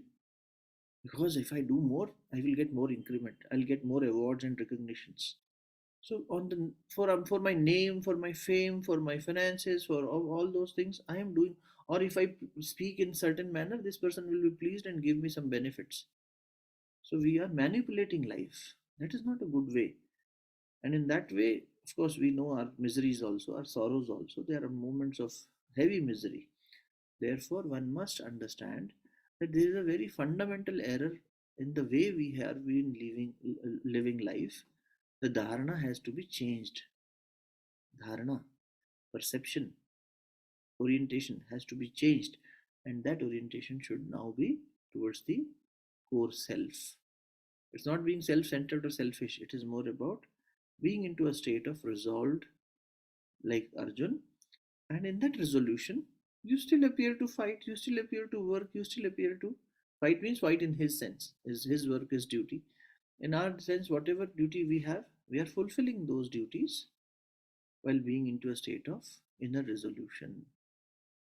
Getting me? And that has to be because again going back to that our own ego and attachments will not let it happen easily. It becomes a very strong churning process. अभी हम सुनने में अच्छा लग रहा है. अभी जब फैमिली शुरू हो जाएगा, सुबह का पूरा रूटीन शुरू हो जाएगा, तो पूरे दिन में भूल जाएंगे. तो फिर वो ईगो जो इतनी बार हमारा चला आ रहा है, पूरा एंटिटी उसी मेंटल कंस्ट्रक्ट में पहुंच जाएगा मन. Therefore we have to hammer it time and again. It is like sculpting your own self. You are demolishing and you are creating new.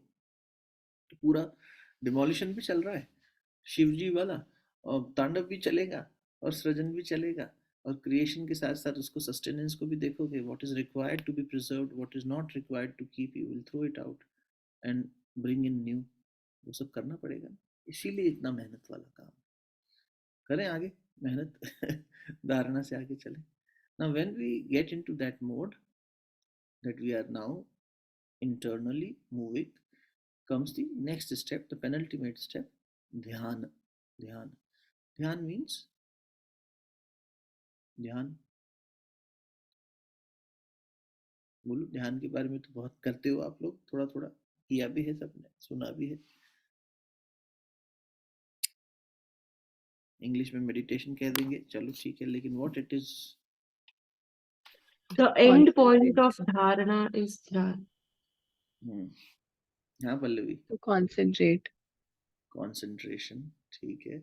और आभा, तेरी आवाज भी सुना दे यार. आवाज सुनने में अच्छा लगता है, तो इसलिए मैं टेक्स्ट मैसेज कम डालता हूँ, वॉइस नोट ज्यादा डालता हूँ. आभा बता, देखिए मन क्या कहता है. फिर कविता बताएगी गाजर का हलवा. ध्यान. ध्यान के बारे में बता. लितेश, सोच सोच आभा, जल्दी बोल कुछ जो भी मन में आ रहा हो ध्यान को लेकर. एक सर्टेन पॉइंट पर अपने आप को केंद्रित करना किसी चीज पे. किसी स्थान पर, सर्टेन पॉइंट पर मन को केंद्रित केंद्रित करना. ध्यान. पल्लवी ने मिलती जुलती बात कही थी, कंसंट्रेट करना. ठीक है. हाँ लितेश, तेरा वर्जन क्या है? सर कंसंट्रेट करना. जैसे अभी तू एग्जाम्स के लिए भी प्रिपेयर कर रही है, कुछ हायर एग्जाम्स के लिए, तो वो ध्यान से पढ़ना, कंसंट्रेट करना. ठीक है. कविता? ध्यान को एक हाँ हाँ बोल. साइड पे लगाना without having any other thoughts. ठीक है.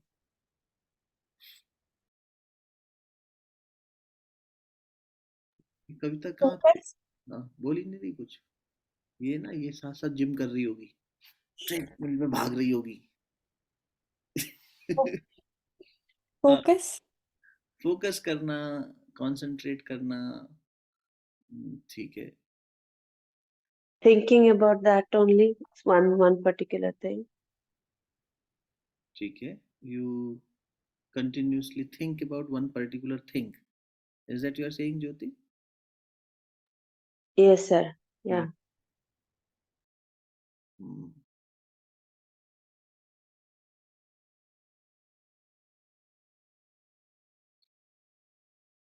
If we go by the literal, Ashwini तू भी बता यार, तेरा रह गया. अश्विनी, हाँ. हाँ, ये जिस चीज में भी मन लगता है, अ,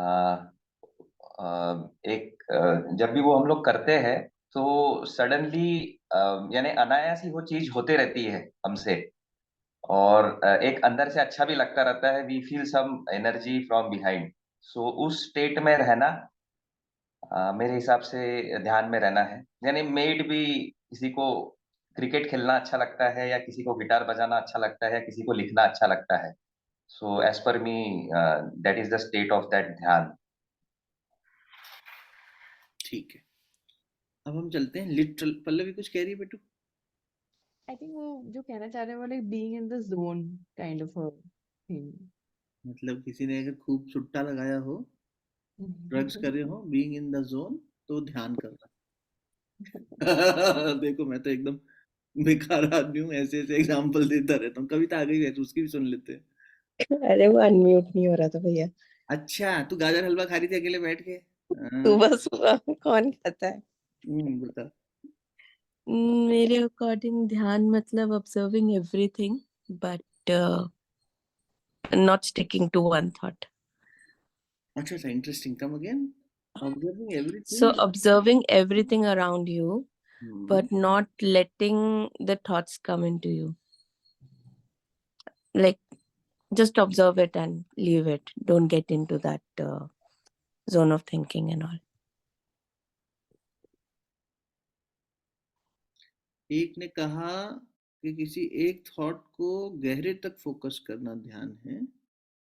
किसी ने उसे कहा कि उसी पर कंसंट्रेट करते रहना. फोकस कंसंट्रेशन एक जैसी बात हो गई. एक ओपिनियन आ रही है कि सब देखना लेकिन उससे प्रभावित ना होना. ठीक है. किसी ने ये भी कहा कि feeling that energy, being into that zone, पूरा उसमें इन्वॉल्व हो जाना. दो तरह की ओपिनियन आ रही है. क्या किया जाए? ये एक पॉइंट इसमें कहना चाहूंगा। हाँ हाँ, कहो कहो. आपने जो पॉइंट रखा कि like being in that energy zone, और फिर कुछ लोग उसमें जैसे स्मोकिंग में इन्वॉल्व होके भी फील कर सकते हैं कि दैट उनको एक फीलिंग ऑफ गुडनेस आ रहा है, या कुछ ड्रग वाला जो ये है, या ड्रिंक वाला भी है। बट इसमें एक चीज ये भी है ना भैया, कि looking at our past experiences, यानी कि दैट स्टेट शुड कंटिन्यू उस स्टेट में जाने के बाद में। दिस थिंग्स जैसे पफिंग हो गया, या ड्रग्स हो गया, या ड्रिंकिंग हो गया, वो थोड़ा कंटिन्यूस थोड़ी रहती है। सो ये एक डिफरेंस तो रहेगा ही ना, यानी the understanding that difference is important, right? Hmm, ठीक है. और भी कोई कुछ अनम्यूट हुए थे? मेरा काम सुनना है, मैं पहले सुन लेता हूँ सबकी. Swapnil was wanting to add something. Maybe कोई तो अनम्यूट हुआ था तेरे साथ साथ. नहीं, क्या करें, लेकिन एक तो मुश्किल स्थिति हो गई, सब तरह के ओपिनियन आ रहे हैं. तो भैया जब हम स्टूडियो में मेडिटेट करते थे तो आप हमें यही बोलते थे कि let the thoughts come, observe it, but don't let any thought stay in your mind for like more than a second or so. So hmm, that is what I'm. वो तो टेक्निक और विधा हो गई. That is a Hmm. Crucial technique वाला part ना. हम्म. चलो हम लिटरल मीनिंग से चलते हैं, वर्ड मीनिंग से चलते हैं. पहले उसका संधि विच्छेद लिखो, break it down and write. धी. धी, ध धनुष वाला, ई की मात्रा, प्लस यान. यान. यान क्या होता है? यान means Traveling. traveling. Mode of travel. Mode of travel. Very good. Very good. It's a mode, it's a vehicle that you are using. So when you are using a vehicle that can fly in the air, You're calling it Vayuyan because it can fly in the air. When it is taking a sea route, you are saying Jalyan, ship. When it is something that is motorable on the earth, तो वो वैसा यान हो गया. अलग अलग नाम हो गए सब. तो यान यानी a vehicle that is used to travel. What is the vehicle here and where is the travel going? Think. भैया बुद्धि Therefore we said और Buddhi. जी Hmm. और जा कहाँ रहे? यान है मन। नहीं, बुद्धि ही यान हो गई ना. जो उसमें बैठ कर, चलो मन को बना लो, एक ही बात है. मन और बुद्धि में बहुत ज्यादा डिफरेंस वैसा नहीं है. ठीक है. और फिर जा कहाँ रहे हो? Ultimate consciousness. कैवल्य की तरफ, है ना, समाधि की तरफ, रिजॉल्व्ड स्टेट की तरफ. समाधि की स्थिति मतलब रिजॉल्व्ड स्टेट, जहां अर्जुन पहुंचा. और जब अर्जुन पहुंच गए तो अर्जुन ने कहा, yes, now I have understood, I am ready to fight, I am ready for my fulfilling of my duty. what duty the circumstantial duty demands, I am ready to perform it, but without any indulgence. So you still focus, you still concentrate, you still, then Arjun has to shoot the arrow. तो focus करके ही करेगा ना. ऐसे abruptly तो कहीं भी नहीं चला देगा. सारे फोकस के साथ कर रहा है, सारे कंसंट्रेशन के साथ कर रहा है, but not with the indulgence of pleasure और grief. Getting me? Now he is doing it with the witness mode, sakshi bhav, like Kavita was trying to mention. So that practice, when you sit and observe your thoughts, is actually a very small minuscule process, but that itself continuously expands, and one reaches to a state which is not indulging, which means you are still performing all the duties, you are still in the pond full of filth, but you are able to blossom. कमल के फूल के ऊपर वो पानी, वो कीचड़ कुछ असर नहीं डालता, वो उसके ऊपर रहता है. नाव पानी के ऊपर है तब तक आसानी से तैरती है. पानी के अंदर इंडल्ज हो गई तो डूब गई. हमारा जीवन, हमारी नैया डूब जाती है बार बार. But then when we know how to float above it, floating above, while still being in this ocean, while still being in the pond, while still performing your duties and equations of life, you are not getting affected by it. So, to reach that state of resolved being, I need my intellect. In your five koshas, Vijnanamay Kosh, what was the English name for it? Intellectual. Intellectual. Intellectual. It is your version so far. So, my version is certain based on my ego and understanding so far. When I'm restraining myself and then reassessing this version of myself and understanding that beyond Ankur, beyond all these entities, beyond this body, beyond this name, beyond this worldly understanding, what am I? I am actually reaching into that or opening into that zone कि भाई मुझे मेरा वास्तविक पता होना चाहिए. उस वास्तविकता में, उस ओरिजिनलिटी में जब हम जाना चाहते हैं, these are relative identities, right? आप में से जिसकी शादी नहीं हुई वो अभी तक एक मैरिड लाइफ की एंटिटी को नहीं एक्सप्लेन कर रहा है और ना जी रहा है. आप स्पाउस नहीं लिख रहे ना अपने किसी फॉर्म भरते समय, spouse of so and so नहीं लिख रहे. क्यों? क्योंकि वो है ही नहीं. जब वो आएगा तो relative identity. Father of so and so तभी लिख रहे हो जब फादर हो, वरना कहाँ लिखते थे? मदर कहाँ लिखते थे? जो रैंक आपकी अब है, अब आप वो रैंक बता रहे हो ना, उससे पहले तो वो रैंक नहीं थी. आज मैं लेफ्टिनेंट कर्नल हूँ, विंग कमांडर हूँ, मेजर जनरल हूँ. जब रैंक आई तब दीज आर रिलेटिव आइडेंटिटीज. आज हैं कल नहीं होंगी, या आज नहीं है कल हो जाएंगी. That means they are with respect to the external arrangement. All these are my relative identities, upadhi. In Gita they call it upadhi. But what is my true identity? When I am exploring that, I am getting into a zone which is not having all these, I'm shedding off all these things. And from that standpoint, I want to operate. So that standpoint has to be, we need to arrive at that standpoint. What is the tool? What is the vehicle to arrive there? Dhyan. I use my intellect, I cross question the conversation which Gayatri was mentioning about. Now, if you can connect it with dharana, to attain, right? Pratyahar was withdrawing and preserving. You withdraw and preserve for what? To attain Kaivalya. Then to attain Kaivalya, where do you go? You need a vehicle. Dhyan. Dhyan becomes your vehicle. You sit on it and you take your mind. You sit on intellect, buddhi, and you take your mind. Hey, mind, please sit on the intellect and come. Let your intellect guide you. What is Gayatri Mantra? Guide my intellect towards righteousness. That is what Krishna says to Arjuna. Our dhi. And if you see, go back to Sankhya Yoga. Sankhya Yoga was about how, in a categorical manner, consciousness and matter appeared in the world. Consciousness was ever prevailing, it is still ever prevailing, so that goes without question. Now, how did that consciousness manifest into this universe and world? It says there are 24 elements, components that came together, and they 24, all these 24 are matter in their state. Consciousness brings them to action, it brings everything together. So the first descendants, first element, the suprememost of these 24 is buddhi. When you read Gita, it will explain that. ये सबसे पहला component कौन सा था? बोले धी, intellect. आनंदमय कोश, अगर आप इसे पंचकोश के लिए बात करें तो सेल्फ सेंटर पॉइंट है, प्योर है, purest resolved state, unaffected, right?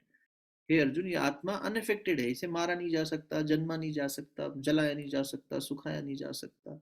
ये निर्लिप्त है, मतलब it is not getting involve at all, it is simply watching.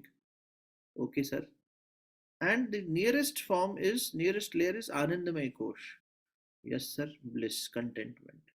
When you shed all that and simply get into that moment, sometimes, Kavita mentioned about studio, sometimes she might go back to her experience of sound healing. It happens that, or when you are into a state where your external identifications are dissolved, and in that small fraction of moment, or Pallavi also might have experienced at yoga studio or other places also in your life. And even going back to the example of Ashwini, where she mentioned about the temporariness of that zone which an alcoholic or a drunkard or a druggist will attain is temporary. Yes, it is temporary, but in that moment, that person, if you see, is zoned out. From where? When we use the term zoned out, disconnected from the external. All those identities and all this pain and pleasure is till the mind is externally active. Am I right? रात को सो जाते हो, रात को जब सो जाते हो तो एक्सटर्नल आइडेंटिटी समाप्त हो जाती है ना, हो जाती है कि नहीं? डीप स्लीप की स्टेट में क्या होता है? Do you have your identity there and still you are happy? So when you are happy without identity, deep sleep, तुरीय अवस्था, सुषुप्ति अवस्था. If happiness is the goal of life, this is a proof that when you sleep nicely and you wake up, oh, I'm very happy, I had a wonderful sleep. So you were happy without any fringes, any frills attached to you. Where was the identity? Tell me. Identity of you being Swapnil, Pallavi, Kavita, Jyoti, Ankur, whatever. Was there any identity in the sleep? No. Without the identity, you are still saying when you wake up, oh, I had a wonderful sleep, I had a wonderful meditation session, I had a beautiful sound healing, I had a beautiful experience, I just sat there, it was like I was in a heaven. ये कविता अभी कहीं का तो waterfall का एक photo डाली थी अपने उस पर इंस्टाग्राम पे, वो वहाँ बैठे हो देख के ऐसा लग रहा है कितना प्यारा स्थान होगा. हम लोग रिट्रीट्स में जाते हैं, लोग कई बार कहते हैं oh this was wonderful, this was ecstatic, I was into a trance, I had no clue where I am. ये सब क्या एक्सप्रेशंस हैं? वो उसको जो जोन्ड आउट है उसको वो भी कहेगा वो I was into a trance, I had no clue where I am. भले वो बेचारा बाहर सड़क के किनारे पड़ा हो, no clue where he is, पी के पड़ा है अपना. है ना, zoned out. Without external identity also we are happy. There is a solution lying for us in this experience which we are every night doing, sleep. Therefore they call Vinoba Bhave, one of the very famous saints, he said, sleep, the course of the journey of sleep and the journey of meditation is same. So meditation is not just this step of dhyan. Meditation actually starts at dharana, a step before. So if you want to use the word concentration and focus, kindly use it at dharana, not at dhyan. Pallavi and others, those who mentioned, and yes, we all have this, that okay, dhyan means focus. ध्यान लगा के पढ़ना चाहिए, focus करना चाहिए, ध्यान से चलना चाहिए, concentrate करना चाहिए. That is dharana.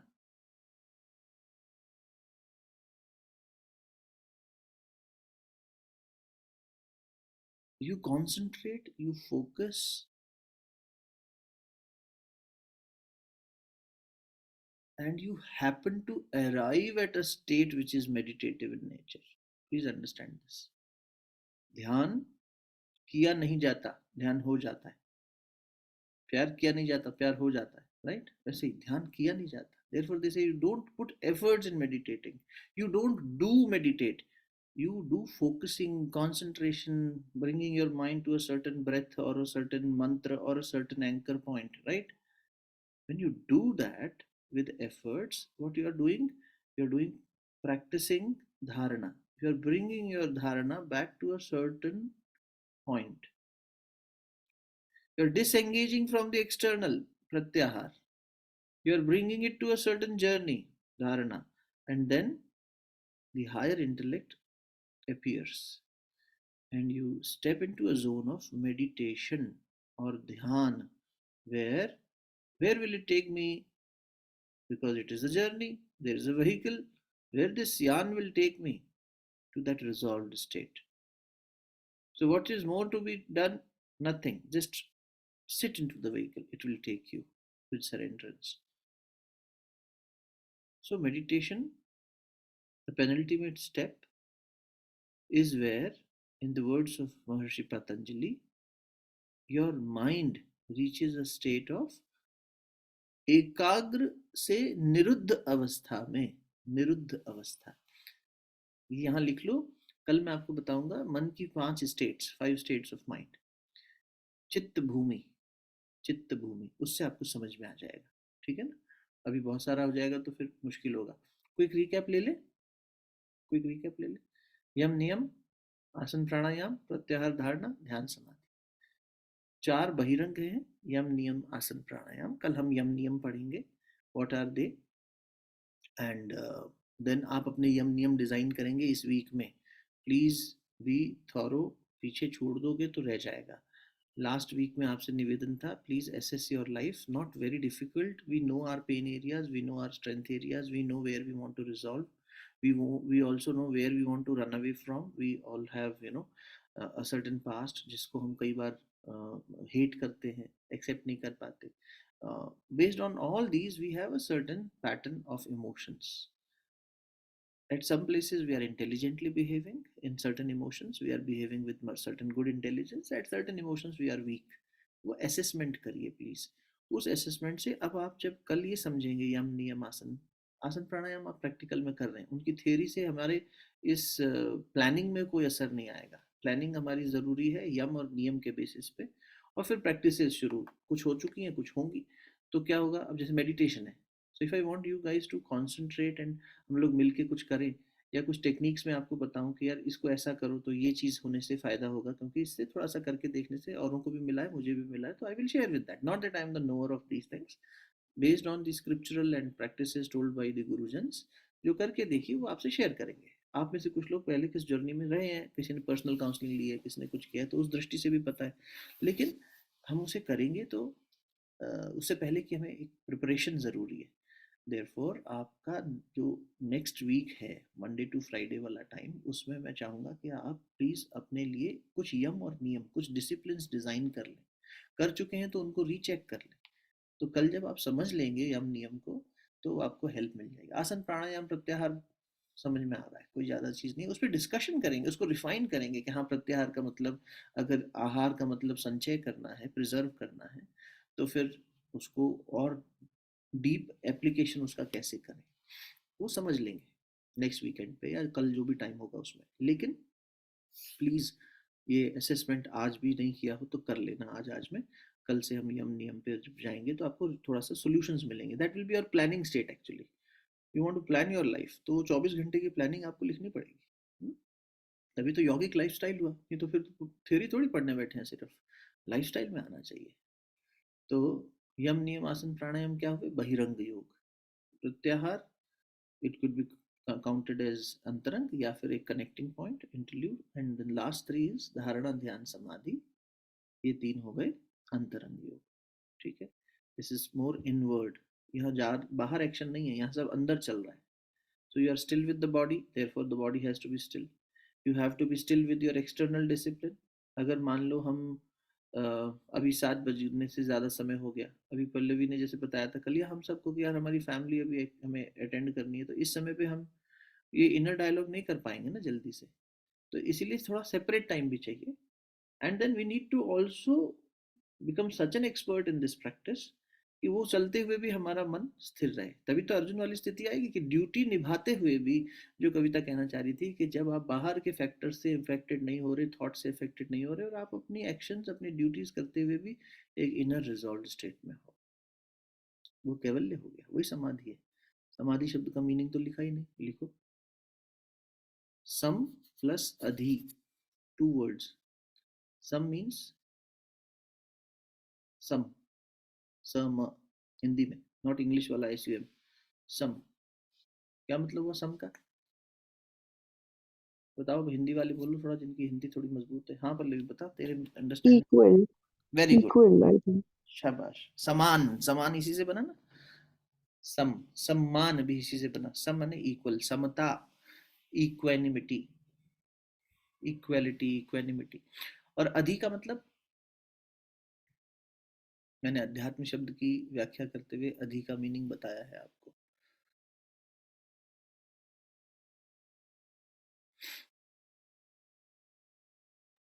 निकट, पास. पास, नियर, इंग्लिश में हो गया नियर। तो समाधि क्या स्थिति हुई? अति निकट, है ना, बराबर। आप की जो मूल चेतना है वो भगवान के बराबर ही है ना, यही तो था। Every drop is an ocean, now the drop becomes the ocean. I am the ocean, ये रियलाइज होना। सम, equal, you arrive there where there is no differentiation between you in the sense, not this external you.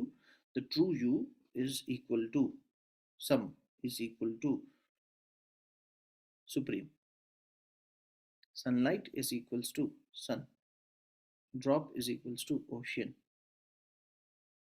individual unit is equals to the supreme, equanimity, samadhi। Clear है?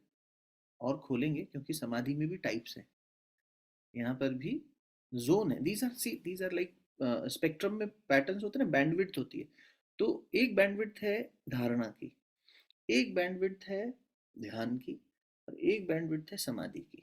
सो when you step into धारणा, there is a certain path which you need to cover, and then the bandwidth of dhyan will start. In that dhyan also there is a certain path you need to travel. You might be at the bottom and then you go up and you reach the next threshold, which is samadhi. In samadhi also, it's a zone which you need to cover and reach the ultimate. So therefore I say there are types: sabij samadhi, nirbij samadhi. In another word, it is called savikalpa samadhi or nirvikalpa samadhi. So these two types, what are they? When you are at the bottom of this zone of samadhi, you still have your self identity. This identity is not external. This identity, of course, is your true pure identity, but still it has that I-hood into it. समझ रहे हो? Me-hood. So what happens is, when you are so equal, just to make you understand, Swami Vivekananda's Guru Thakur Ramakrishna Paramahansa, he asked all his disciples, if there is a pot of nectar, एक अमृत का कलश है, और एक मक्खी उसमें गिर जाए, तो बताओ मक्खी का क्या होगा? जल्दी बताओ। It is drenched with honey. मर जाएगी ना आबा, मर जाएगी जी वो। मर जाएगी, मर जाएगी। एक अमृत का कलश है, उसमें मक्खी गिरेगी तो मक्खी मर जाएगी। और विवेकानंद जी ने भी यही कहा था, बाकियों ने भी यही कहा था। लेकिन उन्होंने कहा कि ये अमृत का कलश है, और फिर जोर से हंस दिए। दिस इज फुल ऑफ अमृत। मरेगी क्यों? अगर वो विष में गिरती तो मर जाती, तो अमृत में गिरी, अमृत तो सबको अमर बना देता है, तो मरेगी थोड़ी, अमर हो जाएगी, मरेगी नहीं, है ना। तो वैसी बात है कि जब हम सबीज समाधि में होते हैं, सबीज समाधि में भी वो मैं पना है। तो ये लगता है कि अगर मैं, if I take this plunge, who will experience the divine? If I am not there, how will I experience you? Right? To experience a certain outside, I need to be something, no? तो अभी मेरा वो experience होगा कैसे अगर मैं पूरा dilute हो गया, डिसॉल्व हो गया सुप्रीम में? तो इस डर से, even there that small fear और ईगो और whatever you want to name it stays with the sadhak, and the sadhak doesn't want to take that plunge of samadhi, कैवल्य। जब मैं था तब हरि नहीं, अब हरि है मैं नाही, कबीरदास जी। अब हरि है मैं नाही। तो when I am not there, who will experience? With that hesitation, if not ego or this thing, with that hesitation, the practitioner holds himself or herself, although he is now beyond him and her, but वो entity में भी वो खुद को hold करता है, because I want to experience the supreme most taste. But if I am not there, who will experience? Therefore that samadhi is called as sabij samadhi. And nirbij samadhi, bij means seed, nirbij, there is no identity left, it's all one. So only when that state comes, from there the blossoming happens. Then Buddha gets into a zone of self-realization, from Siddhartha to Gautam. Only then Vardhaman becomes Mahavir. That's complete transformation. उससे पहले तक में भी थोड़ा रह जाता है, इसीलिए निर्बीज समाधि इज द हाईएस्ट फॉर्म। ठीक है, समझ रहे हो? नहीं समझ रहे, कोई बात नहीं, जरूरी थोड़ी सब समझना। छोड़ दो, कल समझ लेंगे, क्योंकि अभी समय परमिशन नहीं दे रहा। वरना आप कल मेरे को याद दिलाना, दो चीज़ें आपसे डिस्कस करेंगे बिफोर गोइंग इनटू यम नियम। वन इज दिस समाधि की थोड़ी सी बात, because of course we are discussing one point at a time, तो समाधि पूरा कर लेंगे। और मन की अवस्थाएं, चित्त की 5 अवस्थाएं जो हैं, चित्त भूमि, वो भी समझ लेंगे, स्टेट्स ऑफ माइंड। उससे हमें ये धारणा ध्यान समाधि का कॉन्सेप्ट क्लियर हो जाएगा। ये क्लियर हो जाएगा, फिर वापस यम पे चल लेंगे, फिर वापस चलते हुए आएंगे, जहाँ जहाँ डाउट्स होंगे क्लियर होते जाएंगे। ठीक है, अभी में कोई क्वेश्चन, कोई डाउट? एक क्वेश्चन है। हाँ जी, अ, कहिए। तो फिर ये सब हम लोग क्यों कर रहे हैं? The वाह, ultimate goal is his. The ultimate goal is to be away from like this cycle of rebirth, right? We are doing all this to get rid of that cycle of rebirth and this process, right? You complete your thing. Like Gita में बोलते हैं ना कि वो अंत जो आखिरी आपका पड़ाव होना चाहिए, वो ये होना चाहिए कि तुम कृष्ण अवस्था को प्राप्त करो। ठीक है। To reach that Krishna avastha, we are trying to do all these things, right? That's just hmm, what I was thinking. हाँ, कैवल्य, उसे आप कृष्ण अवस्था कह लो, शिव अवस्था कह लो, कोई भी अवस्था कह लो, ultimately the ultimate, the highest and the truest form और Hmm. फॉर्मलेसनेस, वहां पहुंचना, कैवल्य, उसी के लिए कर रहे हैं। But if you ask me on a practical level, I am not doing this right now to get rid of birth and death, because same Gita talks about that, Arjun, there was no time when you were not there, I was not there, and Yeah. guys were not there. All of us were there in different forms, and we will continue to stay and sustain in the same form, in different forms. The soul is non-perishable, it will continue to stay. So if anyways I have to stay and come back, that's all fine. My only thing is not the liberation from the cycle of birth and death, liberation from the bondages that are bounding me to a certain pattern of behavior right now in a practical life. Yes, वो एक ultimate goal है, वहां पहुंच के अगर मैं free हो जाता हूँ सब चीजों से. But liberation within moksha doesn't mean that I get liberated from the cycle only. Moksha means, or mukti means, when I become free from the bonds right now within this body. Therefore, when we talk about Gayatri Mantra says it is the rebirth in the same form. Dvij. Om Stuta Maya Varda Ved Mata Prachondayantam Dvijanam. Dvijanam. Dvij is a term in Sanskrit which means rebirth in the same body. Okay. So, एक तो ये होता है ना, भगवान हमें उठा ले, बस ये लाइफ खत्म हो, अगली लाइफ को अच्छे से जिए. If there is a next life, but I'm so fed up. But I want to resolve right now in this physical existence, whatever my past was, whatever my present is, I want my future to be resolved. So I want to be in a state of harmony. From that harmony, I will arrive Kevalya. Okay, good. The ultimate Kevalya. But even in that harmony, I need to be away from my created ego, created identity, and the mental construct that I am carrying so far. तो उससे परे जाना तो मुझे अभी भी सीखना ही पड़ेगा इन अ स्मॉल फ्रैक्शन.